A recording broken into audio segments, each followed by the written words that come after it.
انسان په بدن کې الله تعالی دوه قوتونه دا نمایه پیدا کړي او په شریعت مطهره کې پدې کې اعتدال مقصود دی چې کله پدې کې افراط زیادتی راشي یا پکې تفرید کمواله راشي نو انسان پدې سره تباہ او برباد ګرځي.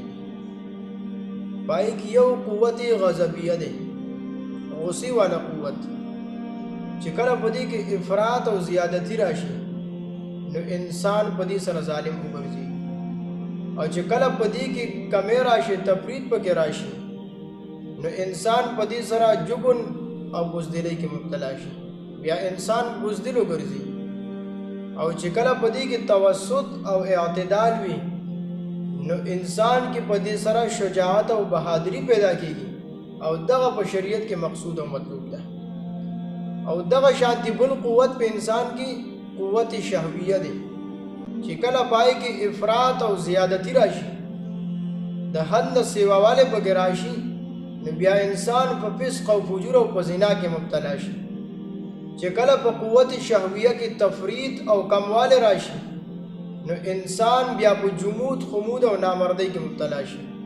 او چې کله په دې کې توسط او اعتدال وي نو بیا انسان کې په دې سره عفت او پاکدامنی راځي، او دغه په شریعت کې مقصود او مطلوب ده.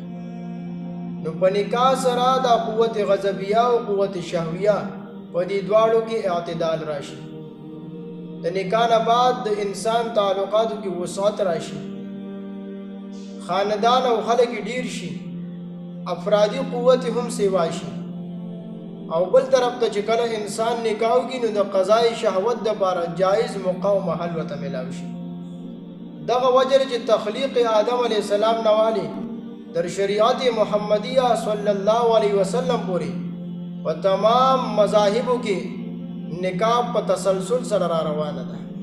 اگر چې څه شرایط او ضوابط په شریعتونو کې وخت باندې بدلیدل، لیکن نفس نکاح په هر آسمانی مذهب کې راغلی ده او یو آسمانی مذهب د دینه خالی نه دی شوی.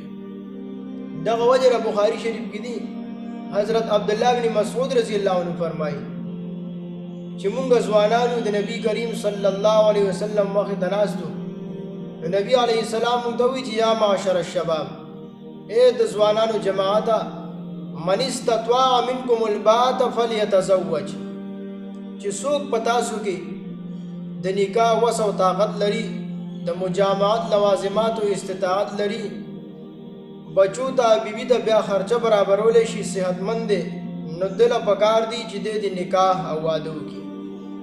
فانه اغض للبصر واحسن للفرج، ځکه دا نکاح یو داسې عمل دی چې په دې سره د انسان د نظر حفاظت راځي، د انسان نظر ورسره ښکته شي او د انسان شرمګاه ورسره پاکه وګرځي. ومن لم یستطع فعلیه بالصوم، نبی علیہ السلام ته وفرمایل که څوک په تاسو کې د نکاح طاقت نه لري نو په ځان باندې د روجي لازم کړي. فانه له وجاء، ځکه دا روجي چې دی دا د انسان شهوت لره ختمون کې دی، ماتون کې دی دا روجي. نو که څوک د نکاح طاقت نه لري د نبی علیہ السلام بیا په ځان باندې روجي لازم کړي.